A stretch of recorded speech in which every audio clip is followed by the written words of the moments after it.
Welcome. Welcome to this deep dive into the truly vast and, well, ever-expanding universe of television series. It really is huge now. We talk about the golden age of TV, but it feels like we're past that point almost.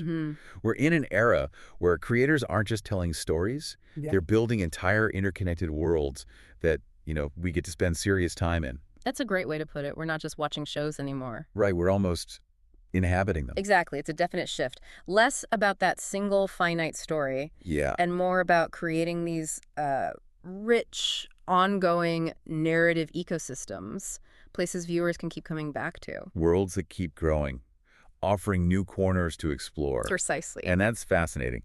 So for this deep dive, the expansion of TV series universes, our mission is to really figure out how these grand narrative universes get built. Like, what's the secret sauce? Yeah. What makes a sequel or a new season not just, a continuation, but a massive hit? And what lets brand new shows just cut through all the noise and instantly become those critical darlings everyone's suddenly talking about? Right. And we've pulled together a whole stack of sources for this. Yeah, giving us a really global perspective, actually. We're looking at examples, research, spanning Korean dramas, Hollywood heavyweights. Even Chinese powerhouses. It's a proper international look at what's working right now. Plus, we'll definitely get into the strategic moves the big streaming platforms are making. They're kind of the architects behind a lot of this, aren't they? Totally. And we need to unpack that incredibly delicate art and the significant risks of taking beloved existing stories. That IP everyone already loves. Exactly. Taking that intellectual property you already care about and adapting it for the screen. Oh, it's such a high-stakes game. Definitely. The decisions made behind the scenes on these platforms and in productions, they directly impact what you see on your screen. And what becomes the next global sensation, or doesn't. All right, let's jump in then. Let's start with something you see everywhere right now.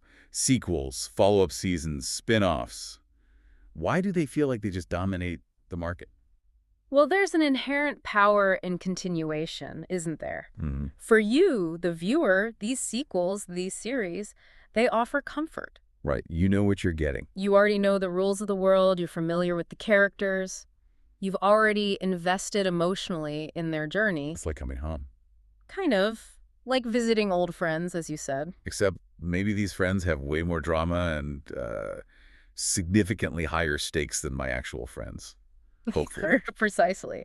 And from the industry side, that comfort, it translates directly into market advantages. Okay, how so? Well, you've got lower marketing costs because the brand recognition is already there. Makes sense. You're virtually guaranteed an initial audience the moment it drops. And that's absolutely critical in the, the crowded streaming space we have today. Totally crucial. So is part of this just studios being risk-averse? Like wanting that sure thing instead of gambling on something completely new? That's definitely a piece of it, yeah. Relying on proven IP can offer a more predictable path to getting a return on investment. Compared to starting from scratch. Exactly. Which is inherently riskier, but it's also, I think, a response to that genuine, demonstrated audience hunger.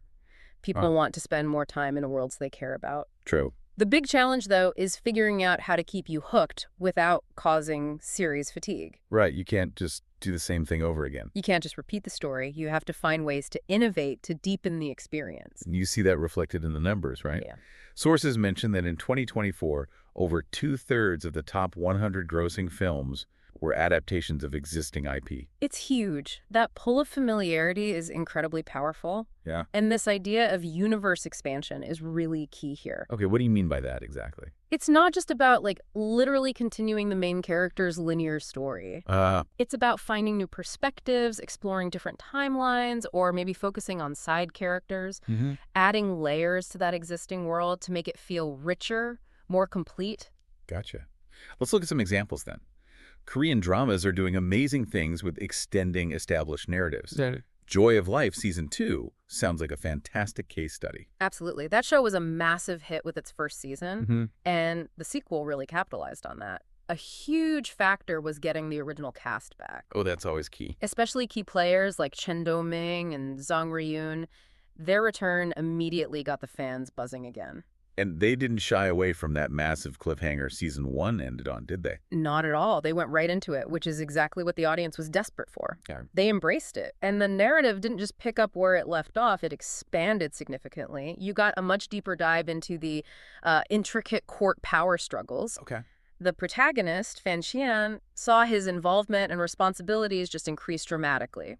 Plus, they did a lot more world building, giving you richer details about past conflicts, the complex dynamics within the royal family, all that stuff. What's particularly interesting about Joy of Life, though, was its global release strategy. Yeah. At Disney Plus global simulcast. Yeah, that was significant. It shows a major international platform looking at a hugely successful local show. From China. And saying, okay, this has global potential. Let's put it everywhere at once. And that points to a really significant trend, I think. Global streaming services are recognizing the immense value of successful non-Western IP. Because it comes with an audience built in. Exactly. It brings not just a proven narrative, but an existing passionate fan base straight to their platform. Disney Plus's move with that simulcast suggests they're actively hunting for verified content. Content that's already worked somewhere else. Right. Content that's already resonated, regardless of its origin, because they see its potential to travel. So we'll see more of that. Regional hits going global. I think so. More successful regional hits getting that kind of major international push. Speaking of global phenomena, Squid Game Season 2. The expectations must be through the roof. Unquestionably. I mean, how could they not be? And Netflix's commitment to Korean content, that eye-watering $2.5 billion investment between 2024 and 2028. Yeah, that's a direct reflection of their strategy, isn't it? To cultivate and expand successful non-English IP into these global events. But that feels like a massive challenge. Yeah. How do you replicate the unique, almost lightning in a bottle success of season 1? Yeah, it was huge. While also moving the story forward in a way that satisfies this absolutely enormous and diverse global audience. It is a crucial test for them. Can Netflix systematically replicate that kind of massive non-Western cultural impact? Their success with season 2 will be a huge indicator, won't it? Absolutely. Of their ability to build on international hits. The first season worked because it tapped into those universal themes. Debt, inequality. Right. Combined with those instantly iconic visuals.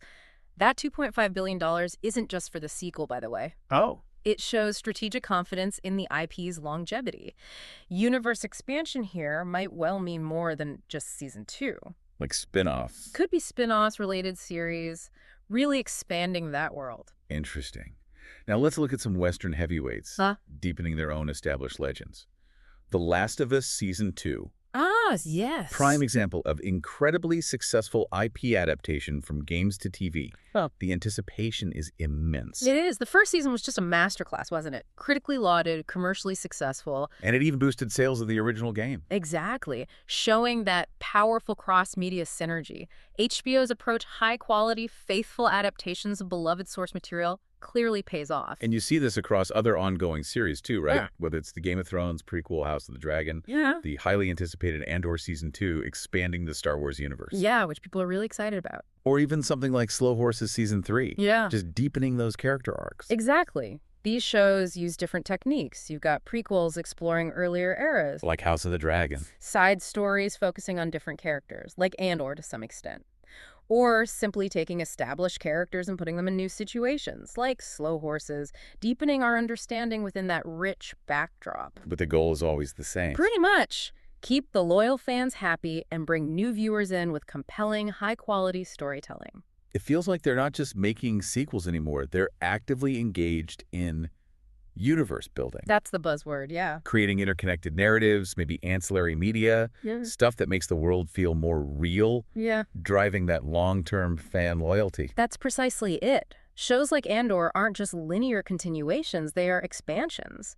They explore different facets of the Star Wars universe in a way that feels fresh, but also additive. It's a sign of mature IP management, then. I'd say so. Aiming to create lasting narrative ecosystems rather than just milking a single story dry. But with all this continuation, there's that constant tension, right? What's the big narrative challenge with sequels? It's that delicate balancing act. Always. Between loyalty to the hardcore fans, you have to respect continuity, honor the original material that made them fall in love with it. Can't mess with the core stuff. Right.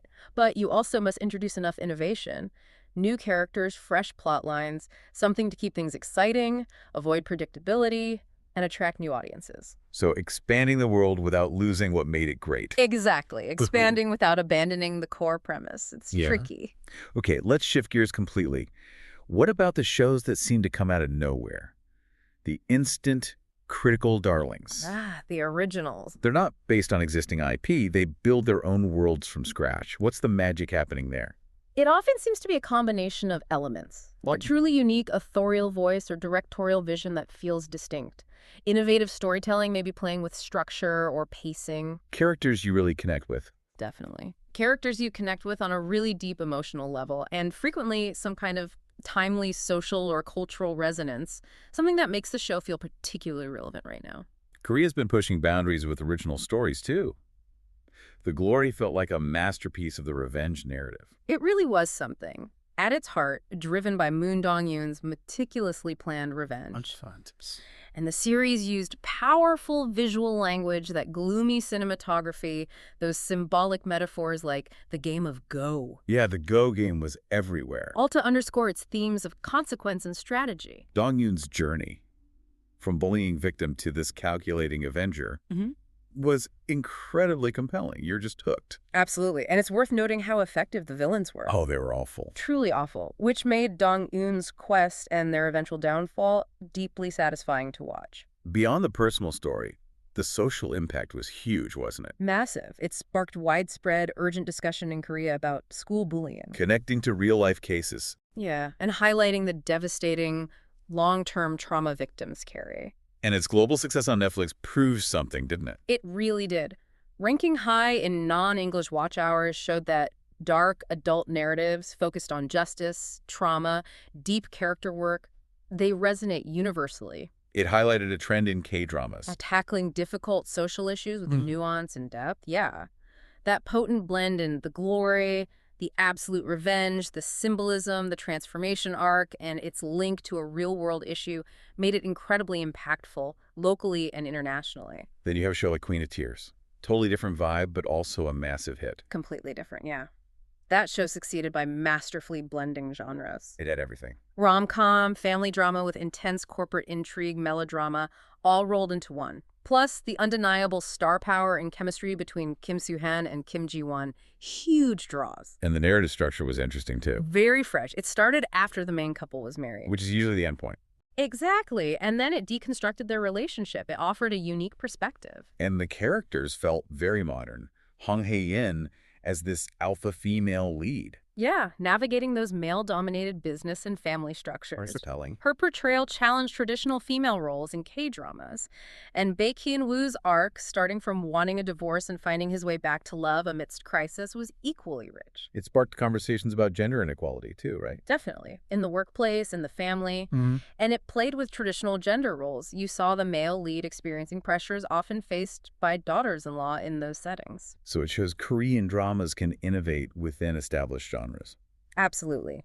Keeping familiar elements but adding complexity, mature relationship dynamics that attracts a global audience. They're updating and playing with those classic K-drama tropes. How so? The genre blend, that plot feeling simple yet unpredictable, Hae-in's powerful alpha-female image, the critiques of gender norms, especially that sense of gender role reversal, it all made it feel fresh and relevant. One more interesting Korean example, the adaptation Parasite. The Gray. Yeah, that was a really successful cross-cultural adaptation. Taking Japanese manga. Right, the beloved manga by Hitoshi Iwaki, transplanting it to Korea with new characters. And giving it to a strong director. Exactly. Director Yeon Sang-ho, known for Train to Busan. His distinctive style, the action, visuals, blending horror and sci-fi, highly praised. So you can take successful IP from one culture, move it to another, and make it work. Absolutely. If you have a strong director's vision, the key is respecting the original's core themes, its atmosphere, its spirit. But localizing it effectively. Right. It's not just a direct plot translation. It's integrating the essence into a new cultural context. Combining known IP with an acclaimed director led to a new interpretation that felt both culturally specific and universally appealing. Okay, shifting westward again. Shōgun. That was a huge champion for depth and authenticity. Oh, Shōgun was stunning. Just incredible. The immersive world building of 1600s feudal Japan. The production. Unbelievable.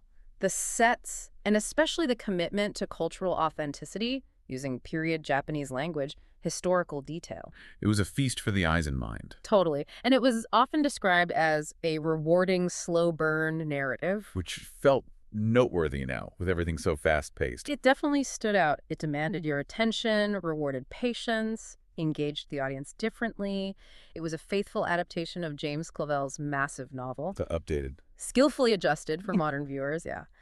Moving beyond just a purely Western outsider perspective, the characters Toranaga, Blackthorn, Mariko complex, multi-dimensional. Amazing cast. Brought to life by an amazing cast. And it sparked so many discussions online, too. About honor?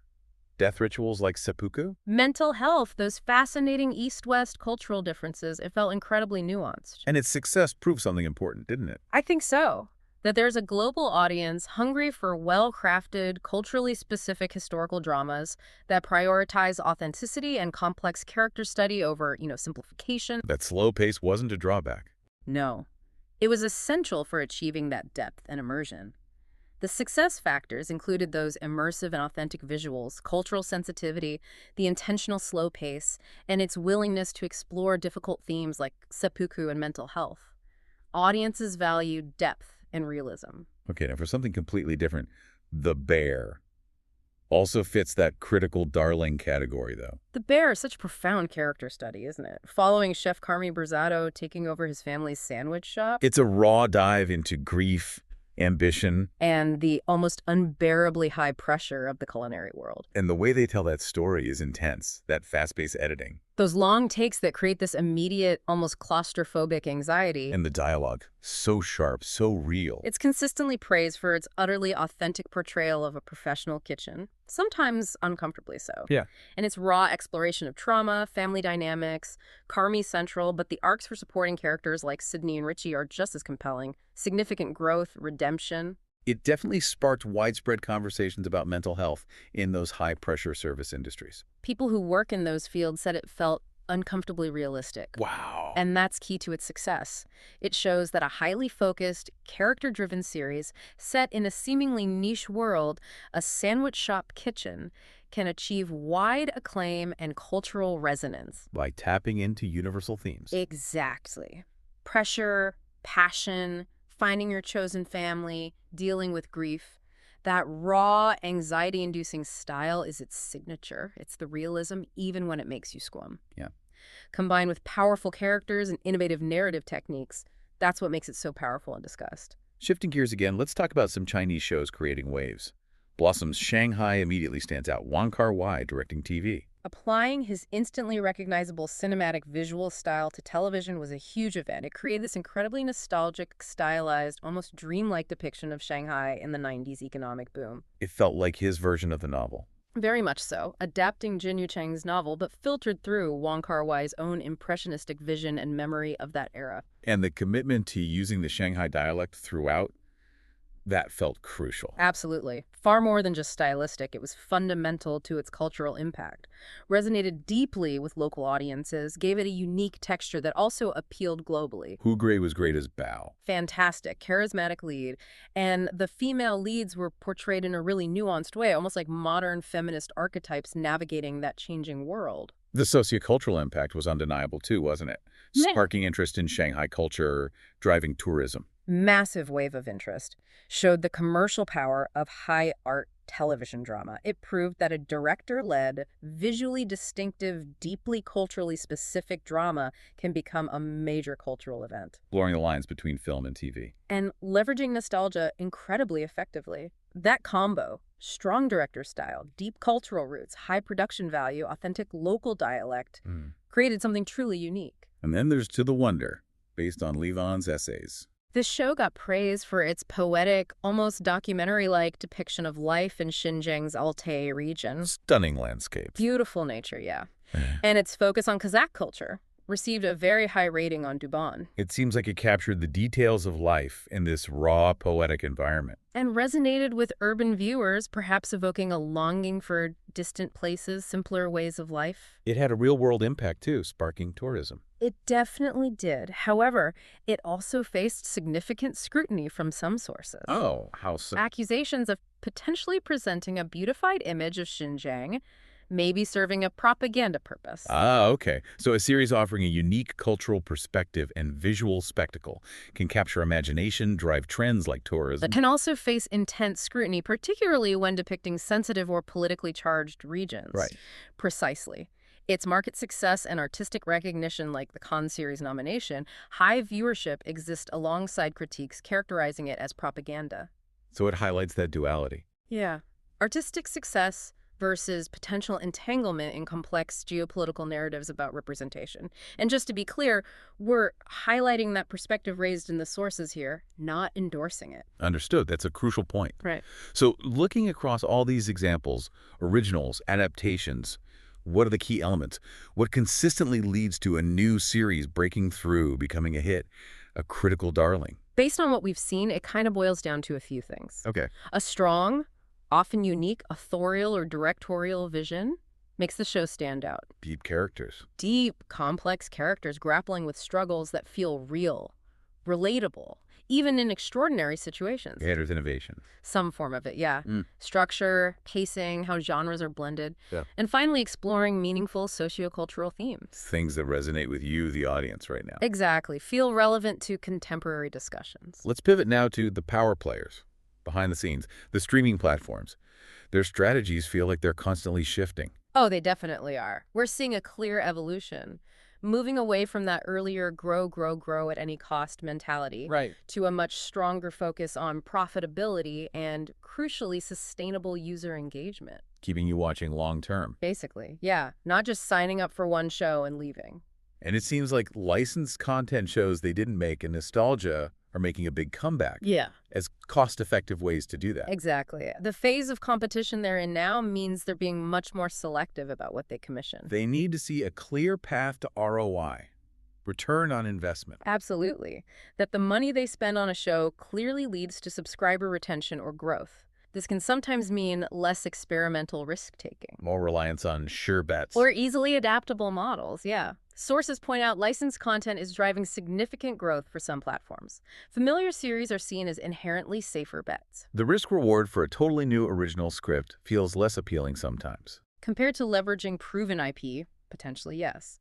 It's all being driven by economic pressures and that need for sustained engagement from you, the subscriber. Netflix is still seen as the global engine for Korean dramas. Yeah. But they also seem to be sticking with original IP more than maybe some others. They continue that massive investment in Korean content, the $2.5 billion, because they see its undeniable global appeal. K-shows were their second most watched category globally in 2024. Wow. And despite the general industry trend of maybe pulling back slightly on originals, Netflix still champions them. 14 of their 25 most-watched shows in 2024 were entirely original concepts. And for them, whether you finish the show is a key metric, right? That completion rate. Absolutely. Crucial data point for renewal decisions. If people start and finish a show, that signals success justifies more investment. Like Fallout on Prime Video or The Gentleman on Netflix. Exactly. High completion rates were clearly a factor in those quick renewals. Netflix's strategy seems to be a dual approach. Build strong regional content hubs, like Korea, for global export, and continue betting on a slate of new original concepts. Diversify. Yeah, aims to cater to diverse global tastes while maintaining their brand as the place for fresh, must-watch content. Their heavy investment in K-dramas, even as others maybe retreat slightly from the original arms race, it suggests they're playing a longer game. Using both culturally specific hits and broad originals. To build lasting brand loyalty, yeah. And constantly using data to refine their strategy. Disney Plus has that incredibly powerful existing series IP, obviously. But their strategy seems big on localization. They absolutely leverage those massive global brands, Marvel, Star Wars, Pixar, as the core pillars to attract subscribers, no question. But they also use something called a content pyramid strategy. Right. Think of it as layers, those big global tentpoles at the top, then regional crossover hits that appeal across a few markets, and then a foundation of local original content. Specifically for certain countries or regions. Exactly. Designed to drive daily engagement and retention within that particular market. And they're also anticipating less content spending overall. cutting back a bit. Yes, their projected content spend is reducing from $33 billion in 2023 down to $25 billion in 2024. Reflects that broader industry shift towards focusing on profitability over just sheer volume. And their localization goes beyond just the shows. Oh, yeah.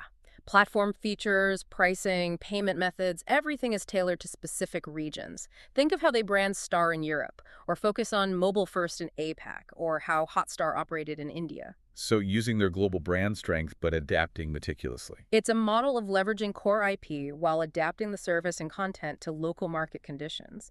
The pyramid structure, the spending reduction, it signals a move to more efficient, targeted content creation and acquisition, relying on core IPs while strategically investing locally. HBO Max feels like it's still focused on that premium, high-quality production vibe, often expanding its existing, critically acclaimed universes. They absolutely continue that tradition of prestige television. High-quality, critically acclaimed originals and miniseries.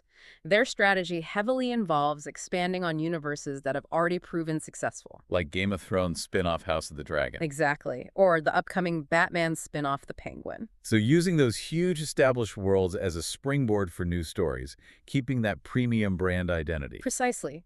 Leveraging successful existing IP ensures new projects have a built-in audience from day one. House of the Dragon and The Penguin are highlighted as key 2024 originals.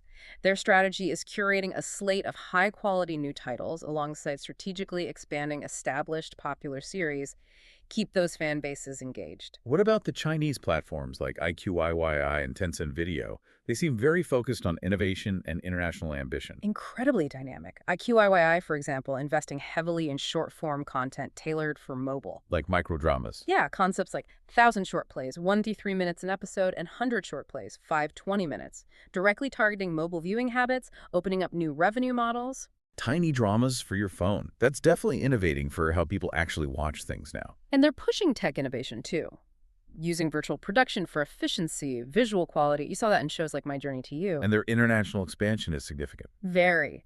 Tencent's WeTV, Baidu-owned IQIYI, expanding aggressively into Southeast Asia since around 2019, often actively supported by the Chinese government. That's cultural diplomacy. Helps distribute Chinese content globally, yeah.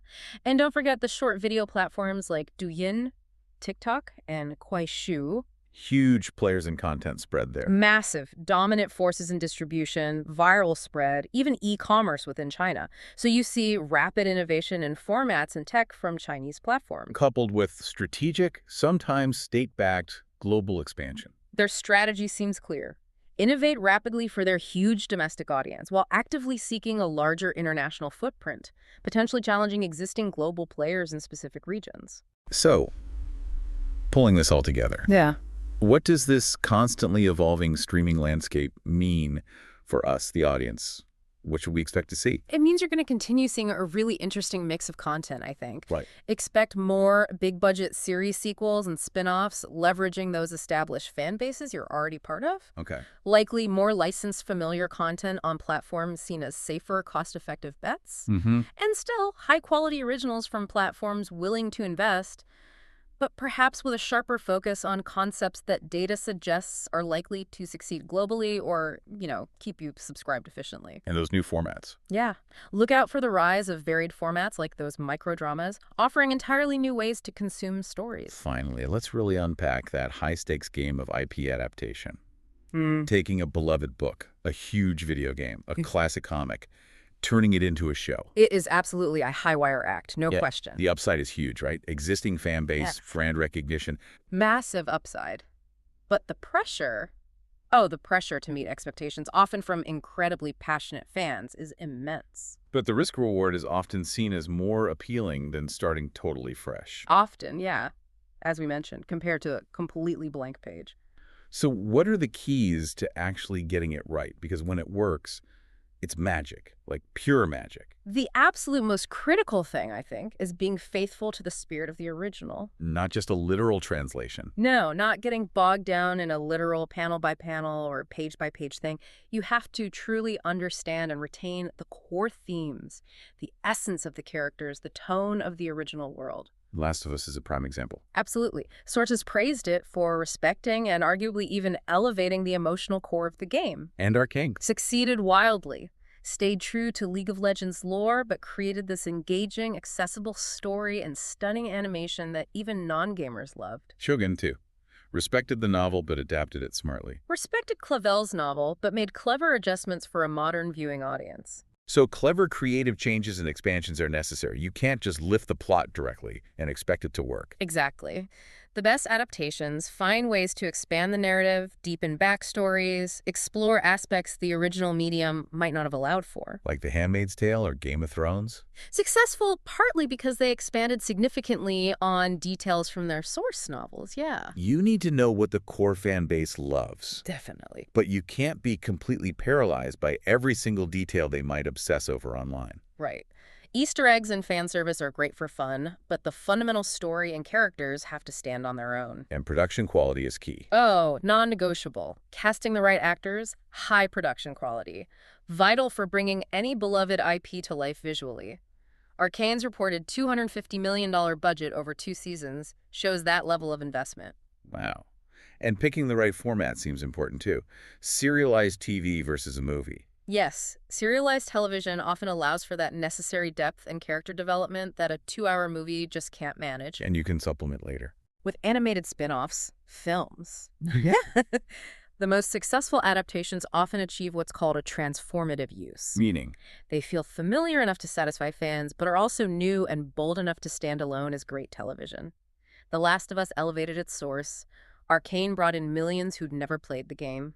Success comes from clever translation and elevation across mediums. Okay, so we've seen when it works. What about when it crashes and burns? What are the common pitfalls that just sink an IP adaptation? A major one is fundamentally misunderstanding the core themes or tone of the original. Like Netflix's live-action Cowboy Bebop. That faced significant criticism, yeah, for failing to capture the original anime's unique blend of melancholy, dry humor, nuanced social commentary. Many felt it just missed the mark, felt hollow. And you absolutely risk alienating that core fan base if you make changes that feel, I don't know, arbitrary or disrespectful. Hugely. Paramount Plus Halo series faced a massive backlash. For changing Master Chief. Altering his personality, deviating significantly from established lore. The whole controversy over whether he took his helmet off became this symbolic flashpoint for long-term fans. Likes. Poor execution or questionable creative decisions can also be fatal, even if intentions were good.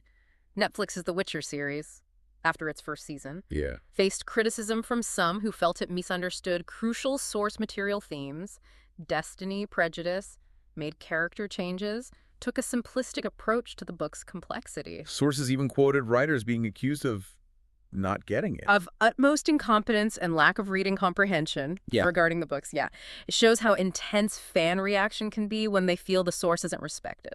So a lack of a clear creative vision, or maybe sticking too rigidly to plot points without understanding the soul. Both of those can definitely lead to failure. Or simply inadequate casting, or not having the budget to bring the world convincingly to the screen. It often circles back to misunderstanding the original appeal. Fundamentally misunderstanding, or in the fans' eyes, disrespecting why the original IP resonated so deeply. Arbitrary or damaging changes to beloved characters, themes, fundamental lore.